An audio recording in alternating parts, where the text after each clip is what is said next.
The launch of the Trusted Tour Operator Scheme, or TTOs, seeks to overcome key barriers in the visa system and enhance South Africa's appeal as a preferred destination for the growing tourist markets of China and India. The TTOS was announced last year to boost tourism spending from China and India. In 2023, Chinese tourists made over 100 million outbound trips, with South Africa only receiving a small amount of those arrivals. I think last year we received 93,000 Chinese tourists. I think the peak we ever reached was about 133, 135,000 Chinese tourists. That was about 10, 12 years ago. Australia receives over 1 million Chinese tourists per year, and the Australians are gunning for 2 million. There's no reason South Africa shouldn't be attracting 500,000 Chinese, 1 million Chinese. We really, over the next 5 years, we really should set targets of 500,000 to 1 million Chinese. There's no reason why we shouldn't be achieving that, but we do have to make it easier for them.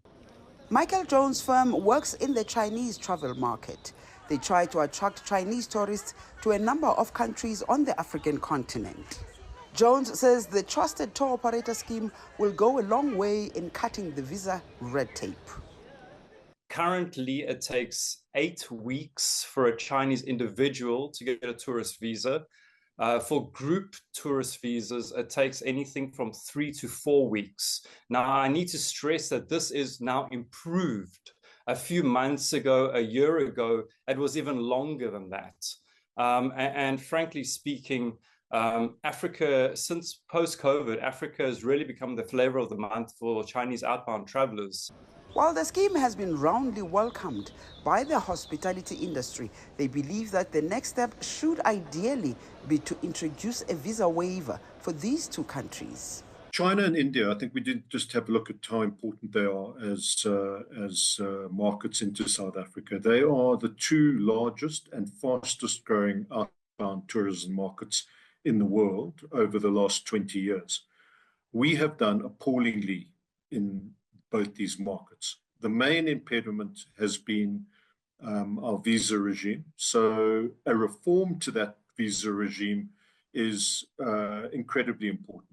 First prize for us would be a visa waiver scheme. We don't believe that there should be visas for India and China.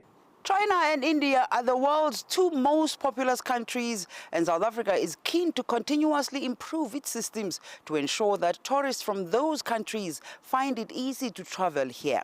Yolisa Njamela for CGTN in Johannesburg, South Africa.